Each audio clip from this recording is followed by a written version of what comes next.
You pray, you hope, you wait, begging God for a breakthrough. Lord, fix this. Turn it around. I need a miracle. Maybe it's your health. You're exhausted, running on fumes, trying everything, yet nothing seems to work. Maybe it's your finances. Bills keep piling up. The stress suffocates you and you feel like you're drowning. Maybe it's your relationships, broken trust, constant tension, or feeling that you are always the only one holding everything together. You feel stuck, frustrated, maybe even forgotten. But what if I told you God has already given you the answer? What if the breakthrough you're waiting for isn't found in another desperate prayer for a last minute miracle, but in something God has already placed within your reach? Today, I want to share a truth that could change how you approach every struggle you face. So let's dive into stop asking for miracles, start walking in wisdom.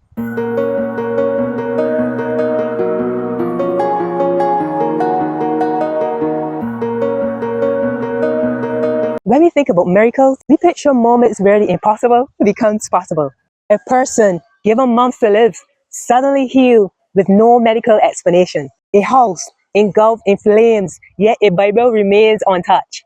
A car running on empty for miles, yet somehow never stopping.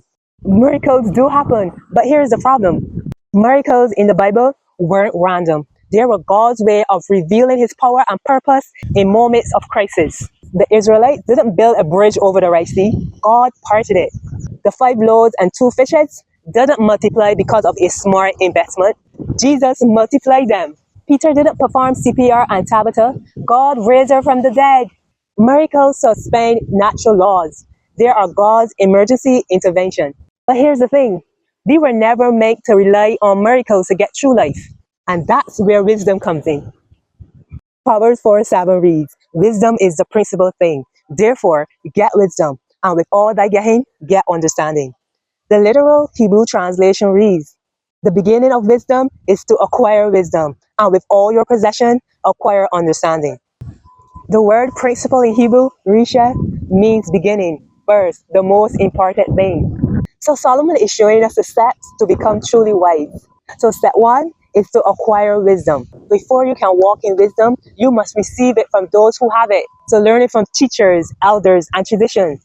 Studying scriptures, receiving instructions from mentors, parents, or spiritual leaders. So now let's look at wisdom, the definition. The word for wisdom, chokmah, means more than just knowledge. It refers to applied wisdom, practical skills, discernment, and the ability to make the right choices. The Bible uses chokmah for craftsmanship.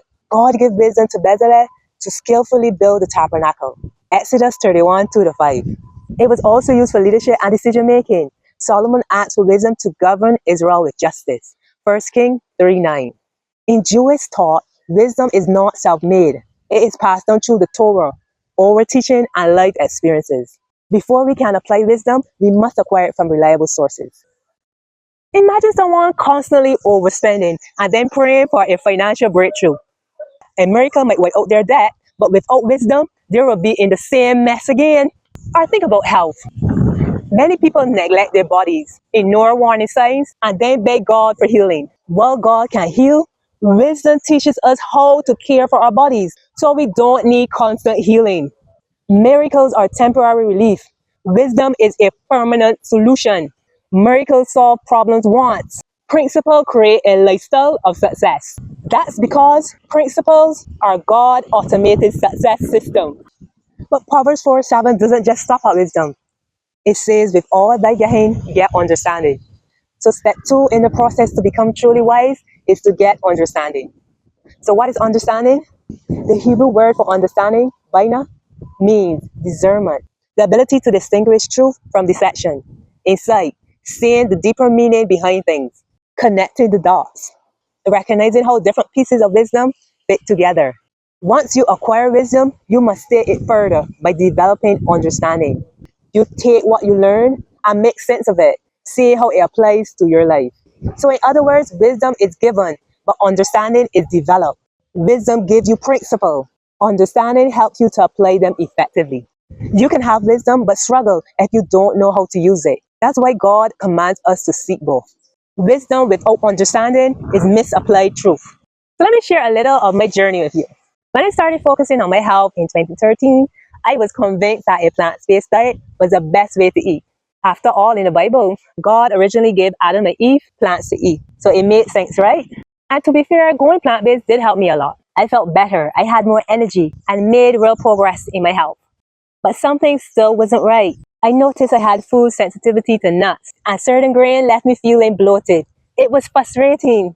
Then I realized that the food we eat today are not the same as those from the Garden of Eden.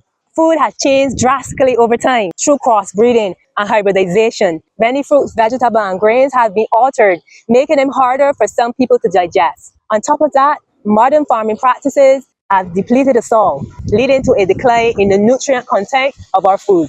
Storage methods can also introduce mold and toxins, which further impact gut health, especially for those already sensitive.